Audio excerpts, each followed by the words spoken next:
Welcome back, everybody, to another episode of Gemology for Schmucks. My name is Peter Nelson, and I'm here to guide you in everything you need to know about gemstones.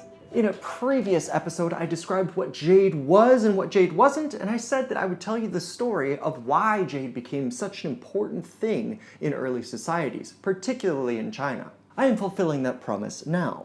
Today we will talk about how jade got its place in China, and hopefully I can tell you more about the story of how jade became important in other societies such as Guatemala, but I need to go there first and talk to those people. I've been fortunate enough to have over 6 years in China myself, so I have some exposure to jade, and also being able to speak and read in Mandarin helps a lot when you go to museums. So I'm not going to pretend to be able to tell you everything, only what I have heard. But considering I'm a gemologist and I speak Chinese, that's not a small amount. It's something. So here we go! The history of jade dates back in China at least 8,000 years with the Liangzhu people. So the Liangzhu people lived close to what we now know as Suzhou and Hangzhou, and that's near Shanghai. So the Liangzhu people are a Neolithic or Stone Age people. And the story of jade begins somewhere around that time, because if you think about it, when people stopped roaming from place to place just hunting deer and they decided that they wanted something a little bit more steady, then they start to need things called tools. So in the beginning, they were just using whatever kinds of rocks were around to chop down trees, to smash this thing, to smash that thing, and to smash other people's heads. Because when you start to have possessions, other people want them and you got to smash their heads. Otherwise, they're going to smash your head trying to get your stuff. And so if you've ever gone camping or if you've ever gone to the river, you know that you can go around and you see that inside of the water there are lots of beautiful stones. And you go, ooh, I like this one, and I like that one. And pretty soon, you've got your arms full of stones. But then you take those stones over to the riverbank or your campsite and you lay them out. And once they dry out, they don't look so awesome. But that's okay, because we're talking about Stone Age people here, and they're just taking this rock to bash that rock. And they're taking this rock to cut down that tree. And it works. When you've got a rock that's shaped in the right kind of shape, you can take down a tree with it and it works pretty well. I reckon it's not too bold a thing to say that all Stone Age cultures did that. They used the stone to cut down the tree. You use the tree to build a spear, or a fence, or a house, or whatever it is you're building. And so you find that some stones are better at the job than others. Whether you're talking about in China, or the Native American peoples, or the Middle East, they found that flint, which is a type of cryptocrystalline quartz, that means there's lots of tiny, tiny crystals next to each other, when it's knapped, which is basically flicking off the edge, you can chip off pieces of the flint, and that makes a very sharp edge. So those were the earliest knives, and spearheads, and arrowheads. And so if they understood how to do that, they go, wow, this is sharp, we can probably take down the tree more easily. Wouldn't that be fantastic? And so they did. But the problem with quartz is that it dulls quite quickly. That sharp edge is not tenacious, which we talked about in our previous episode, being the quality of being able to take abuse without wearing down. And so they go, okay, I mean, this is pretty good for using as a knife or shanking my enemies or shooting deer or whatever it is you do, but maybe flint is not the best stone for chopping down a tree. And so these Neolithic societies decided, okay, what else do we have? What's this other? Oh, that one's pretty attractive. And they take this other attractive rock and they try to chop down the tree with that one. They find out that this one works much better than any of the other rocks that they had. And lo and behold, that was nephrite jade. And the same thing happened in different parts of the world. It happened in China, it happened in the Pacific Northwest of North America, so United States and Canada. And I wouldn't be surprised to hear that it happened in other places. There are also nephrite deposits in Russia and a number of other places. And they all found that nephrite jade was a very effective tool, because once you shape it, which is a pain in the butt to do because it is so tenacious, takes forever, particularly with primitive tools, but once it's formed into the shape of an axe, you can use it for much longer than most other stones, because, as I said in the last video, both types of jade are the most tenacious gemstone in the world.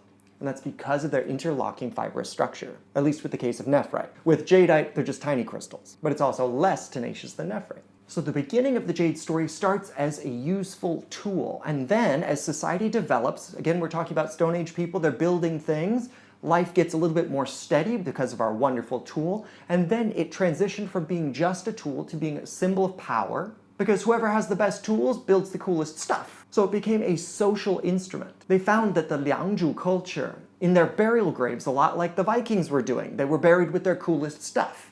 And the most important guy was buried in the most important part of the tomb, and you found that that one guy is the only one that had a special Jade Burial Axe. Other people in the grave may have battle axes, but they were made of different types of materials. Typically there was only one of the jade axes. And so that archaeological evidence gives us very important insight to know that jade was important, and it was important also in a ritual context. So these nephrite jade burial axes were some of the most common things that we would find in these earlier cultures, particularly in the Liangzhu culture. And what is interesting is to watch the transformation of the types of axes into other types of relics made of jade. Because as I said, this went from being just a tool to being a ritual item. The best analysis that I have heard is that the traditional peoples were thinking, if this is such an effective tool, it must be a gift from the gods. The vast majority of traditional cultures being animistic, they believed that there was spirit in everything. And so if this particular item could withstand beatings more than anything else, and it was more useful as a tool, then clearly the gods care about us, and this item carries a part of the spirit of God. Therefore, this item must be useful in communicating with the divine.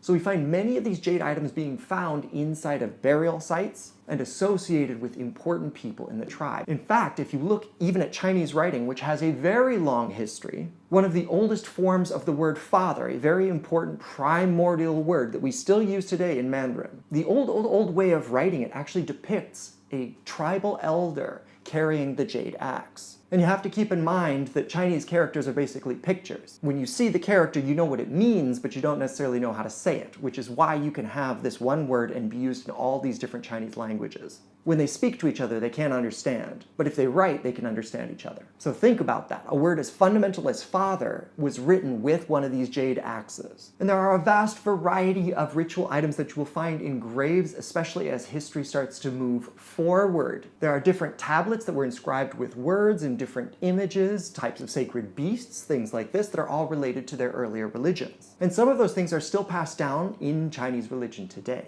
Oftentimes that's vestigial things from Taoism. So as I said, they thought this was a gift from the gods, so it was an effective way to channel the divine. And so it passed into a period when society was being controlled by shamans, and the shamans would use these jade articles as a way of communicating with the divine and getting messages from them. Because jade held some of that spirit of the divine, and so the same idea mutated as it progressed through history, and oftentimes if you look at these burial sites, you'll also find there are discs with a circle in it. Because the idea was this jade disc, when laid on the body, either on the chest or near the head, allowed the soul to escape the body and go on towards the divine. And you see something very similar still used in Chinese jewelry day to day. Whether it's male or female, you'll see that there are rings with a circle cut out of the middle. And this is a very common jade ornament. Those people may not know what it means, but its origins are thousands of years old in this thing. Those discs are about this big, and as most Chinese people are not trying to imitate Flava Flav with his clocks, you'll find that most of those discs are actually this big when Chinese people are wearing them around. There's different sizes, but all variations on a theme.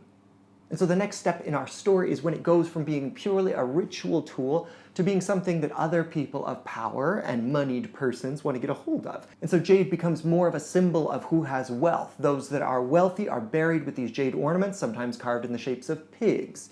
Pigs being a symbol of wealth throughout Chinese history and in many cultures. You'll also find jade cicadas, cicadas being a representation of rebirth. They thought that they were kind of an immortal creature, which those of you who have lived around cicadas know that they are always there and they're always obnoxious in the summertime. Cool symbol, not so pleasant to listen to. Buggy tyrants. And after just being a burial thing, you would find that people would also wear them around in the day-to-day. And that has gone through all of China's dynastic history into the modern day as it became more available. There are different types of ornaments that are more suited to certain genders just because of the history of China. Jade bangles being a very common one for women, almost exclusively. I don't know that I've ever seen a man wear bangles. They'll wear the beads, which are typically a Buddhist rosary. Now it's just a fashion statement. Not too unfamiliar with this. Some of those beads can be chunky.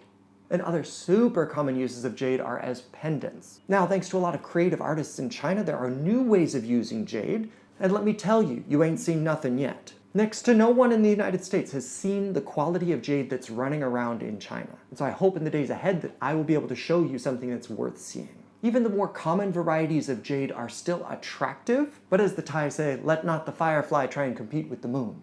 So that's a quick overview of the jade story and how it became important in China. There's so much more for me to learn, both in its application to China and its application to Mesoamerica, and I'm sure other parts of the world as well. And it's a quest that I will constantly be on, both for myself and for you. But until that time, if you've got more curiosity about gemstones and investing in gemstones, please go over to thegemshepherd.com. Otherwise, hit that like button, hit that subscribe button, tell all your friends about it. Until next time, I will say bye-bye.